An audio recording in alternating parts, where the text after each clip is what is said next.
बार की बात है। एक गांव में एक ट्यूबवेल था जिससे गांव के खेतों में सिंचाई की जाती थी। सब कुछ सही चल रहा था, लेकिन कुछ दिनों से जो भी किसान उस ट्यूबवेल का पानी अपने खेतों को सींचने के लिए इस्तेमाल करता, तो अगले दिन उसकी सारी फसल सूख जाती।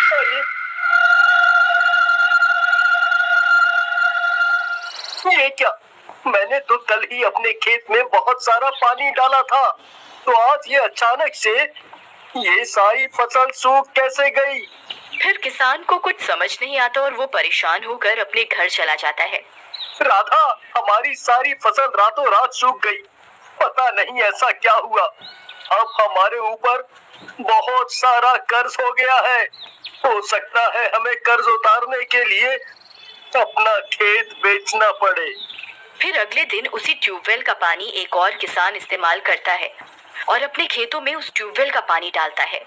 फिर अगले दिन वो देखता है कि उसकी फसल भी बर्बाद हो जाती। इसी तरह देखते ही देखते गांव में बहुत से खेत बंजर हो जाते हैं। किसी को कुछ समझ नहीं आता कि आखिर खेत पानी देने के बावजूद सूख कैसे सकते हैं। फिर एक रात राधा परेशानी की वजह से अपने घर में इधर उधर टहल रही होती है। तभी उसे ट्यूबवेल के चलने की आवाज आती है। अरे ये क्या? इतनी रात गई, ये ट्यूबवेल किसने चालू किया? फिर वह खिड़की से देखती है तो उसे एक औरत दिखाई देती है जिसने सफेद साड़ी पहनी हुई होती है और वह उस ट्यूबवेल में नहा रही होती है। वह उसकी शक्ल नहीं देख पाती। अरे दैया, ये कैसी औरत है जो रात गए इस ट्यूबवेल में इस तरह नहा रही है? मुझे अभी से वहां से भगाना होगा। फिर राधा हाथ में डंडा लेकर उस ट्यूबवेल की ओर बढ़ती है। कौन है तू? ये ट्यूबवेल हमारा है। तेरी इतनी हिम्मत, इतनी रात गए इस ट्यूबवेल में नहा रही है? तुझे कोई शर्म हया है या नहीं? चल अभी के अभी इस ट्यूबवेल से बाहर निकल, नहीं तो एक डंडा मारूंगी, सब अकल ठिकाने आ जाएगी। राधा की चेतावनी देने के बाद भी वो औरत उस ट्यूबवेल से बाहर नहीं निकलती। अरे दैयारी, कितनी बेशरम औरत है। मेरे इतना बोलने के बाद भी इसे कोई फर्क नहीं पड़ रहा। अच्छी बात है, रुक, तुझे अभी सबक सिखाती हूँ। फिर राधा उसके ऊपर डंडे से वार करती है। उसके डंडा मारते ही वो औरत पानी के अंदर गायब हो जाती है। अरे नास मिट्टी, कहाँ चली गई, कहाँ छुप गई? कितनी देर पानी में छुपी रहेगी? सांस लेने के लिए बाहर तो तुझे आना ही पड़ेगा। मैं भी देखती हूँ तू कितनी देर तक इस पानी के बाहर नहीं आती।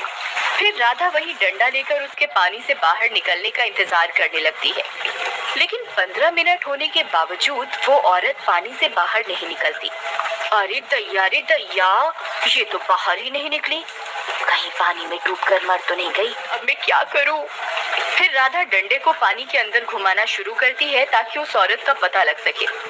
अरे नास मिटी, कहाँ गायब हो गई? कहीं तेरे खून के जुर्म में पुलिस मुझे पकड़ कर ना ले जाए। फिर बहुत देर तक पानी में डंडा चलाने के बावजूद उस औरत की लाश नहीं मिलती। फिर वह डर के मारे भागती हुई वापस अपने घर जाती है और शामू को पूरी बात बताती है। ये क्या हो गया? राधा, कहीं तुमने उस औरत को जान से तो नहीं मार दिया? चलो, हमें अपनी खेत पर जाना होगा। फिर वे दोनों खेत की तरफ जाते हैं और ट्यूबवेल में उस औरत की तलाश करने लगते हैं।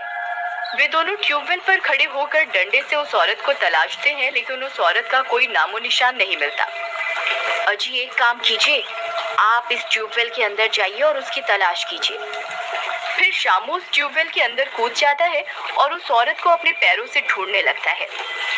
अजी, ये पैरों से क्या तलाश रहे हो जी? पानी के अंदर जाके क्यों नहीं तलाश करते? फिर शामू पानी के अंदर जाकर उसकी तलाश करता है। राधा कुछ देर तक वहीं इंतजार करती रहती है, पर शामू पानी से बाहर नहीं आता। अजी, कुछ मिला आपको? अजी, सुनते हो? अब आप कहाँ गए जी? हाँ जी, सुनिए। राधा बहुत घबरा जाती है।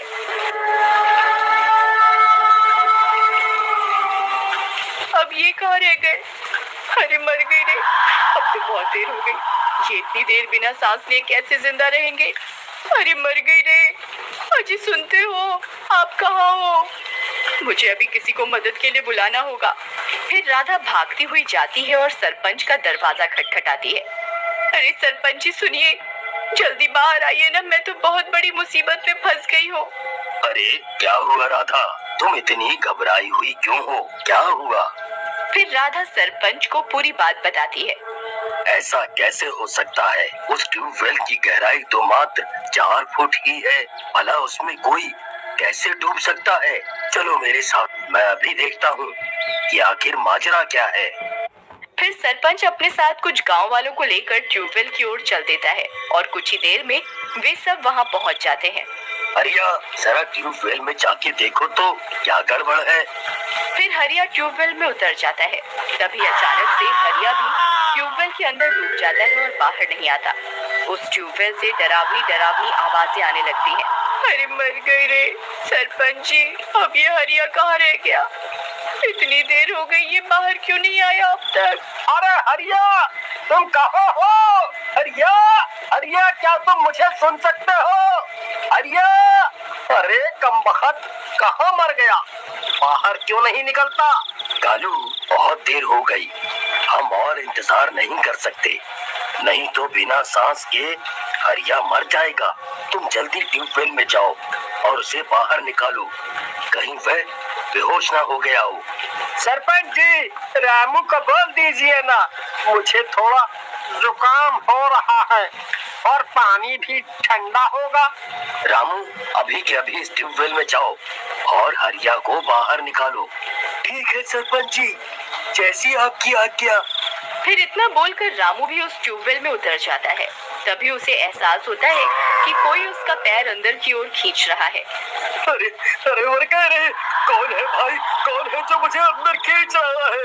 अरे सरपंच जी, मेरी मदद करो, कोई मुझे इसके अंदर खींच रहा है। छोड़ छोड़ छोड़। फिर देखते ही देखते रामू भी उस ट्यूबवेल के अंदर डूब जाता है और गायब हो जाता है।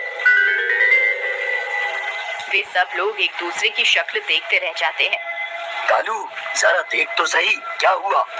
क्यों रे बुड्ढे, मुझे बेवकूफ समझा हुआ है क्या, जो मैं मरने के लिए इस ट्यूबवेल के अंदर जाऊंगा? दिखाई नहीं दिया क्या? इसने किस तरह इतने लोगों को हमारी आंखों के सामने निगल लिया? ये ट्यूबवेल पर जरूर किसी चुड़ैल का साया है, तभी इसका पानी खेतों में डालते ही पूरी फसल बर्बाद हो जाती है। अब मैं यहाँ नहीं रुकने वाला, यहाँ जरूर किसी भूत प्रेत का चक्कर है। वे लोग आपस में बातें कर ही रहे होते हैं कि तभी डरावनी डरावनी आवाजें आने लगती हैं। अरे मर गए सरपंच जी, आपने ये आवाज सुनी? ये जरूर उसी चुड़ैल की आवाज है जो लोगों को इस ट्यूबवेल के अंदर खींच रही है। अब मैं यहाँ एक पल भी नहीं रुकने वाला। अरे भागो रे भागो, ये ट्यूबवेल तो लोगों को जिंदा ही निकलता जा रहा है। अरे सरपंच जी, आप कहाँ भाग रहे हैं? अरे रुकिए, मेरे पति का क्या होगा? अरे रुकिए ना, आप तो गांव के सरपंच हैं। अगर आप इस तरफ भाग जाएंगे तो गांव की रक्षा कौन करेगा? ये भूत प्रेत का चक्कर है, मैं इसमें कुछ नहीं कर सकता। अरे भागो रे भागो, भागो। मैं क्या करूं, इन्हें कैसे ढूंढूं? फिर राधा उदास होकर वहीं उस ट्यूबवेल के पास बैठ जाती है। तभी एक मनचला वहां से गुजरता है। अरे वाह वाह, इतनी रात का इतनी सुंदर स्त्री यहाँ क्या कर रही है? अजी सुनिए, आप यहाँ इतनी रात में क्या कर रहे हो जी? आपको डर नहीं लगता? और आप इतने उदास हो, मुझे बताओ, मैं आपकी परेशानी दूर कर देता हूँ। नहीं नहीं, कुछ नहीं, आप जा सकते हैं, मैं ठीक हूँ। अरे ऐसे कैसे? अब तो मैं आपको अपने साथ लेकर ही जाऊंगा। हाँ। फिर इतना बोलकर वह मनचला उसका हाथ पकड़ लेता है और उसके साथ जबरदस्ती करने लगता है। चल चल मेरे साथ, चल। अरे ये मैं किस मुसीबत में फंस गई। अच्छा बाबा ठीक है, मैं तुम्हारे साथ चलती हूँ, लेकिन मेरी चप्पल इस ट्यूबवेल में गिर गई है, जरा वो तो निकाल दो। ले, इतनी सी बात, अभी निकाल देते हैं। फिर जैसे ही वो चप्पल निकालने ट्यूबवेल में उतरता है, कोई अदृश्य शक्ति उसे भी अंदर खींचने लगती है। अरे ये क्या हो रहा है? अरे अरे कौन है? कौन है? अगर आप इस वीडियो का दूसरा पार्ट देखना चाहते हैं तो कमेंट कीजिए और वीडियो को लाइक कर दीजिए और हमारे चैनल को सब्सक्राइब कर बेल आइकॉन ऑन कर दीजिए।